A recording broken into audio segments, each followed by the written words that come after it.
చేస్తున్నారు.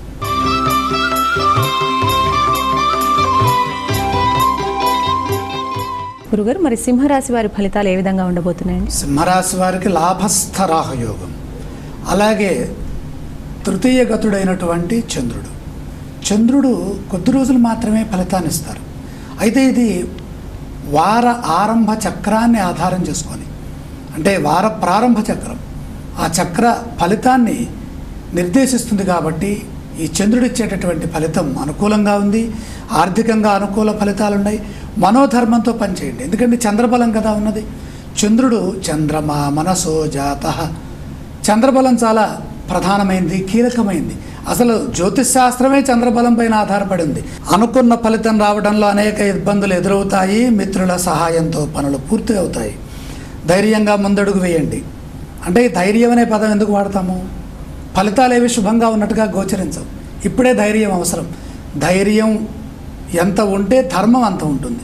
ధర్మం ఎంత ఉంటే ధైర్యం అంత కలుగుతుంది.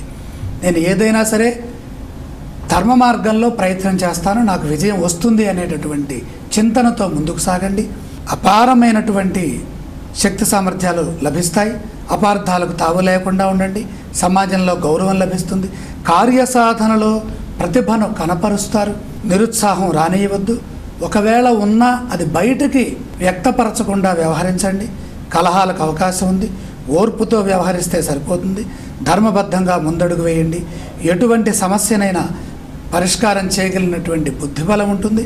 ఆత్మీయుల సూచనలు బాగా పనిచేస్తాయి. ఆర్థికంగా వారం మధ్యలో కొన్ని ఇబ్బందులు సూచిస్తున్నాయి. ఖర్చు పెరిగే అవకాశం ఉంది. ఆ ఖర్చు ద్వారా రుణ సమస్యలు అధికమయ్యేటటువంటి అవకాశం కూడా కనపడుతుంది.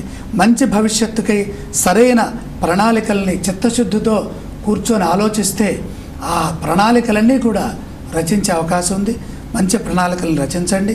అద్భుతమైన కార్యసిద్ధి లభిస్తుంది. సింహరాశి వారు ఏ స్తోత్రాన్ని పఠించాలంటారు? ఇలాంటి సమయంలో శివారాధన చేయడం చాలా మంచిది. మీరు దర్శించవలసిన ఆలయం? 2 గ్రహాలు వ్యతిరేకిస్తున్నప్పుడు సూర్యుడిని తప్పనిసరిగా దర్శించాలి. మరి ఎటువంటి దానాలు వీరికి ఉత్తమం అంటారు? అష్టమంలో ఉన్నటువంటి రవి దోషం ఆత్మస్థైర్యాన్ని తగ్గిస్తుంది. గోధుమలు దానం చేయండి. మరి చూసారు కదా, సింహరాశి వారు చేసే పని ఏదైనా ధైర్యంగా ముందడుగు వేస్తే మీ ప్రతిభకు తగిన గుర్తింపు మీ సొంతం అవుతుంది అంటూ కూడా తెలియజేస్తున్నారు.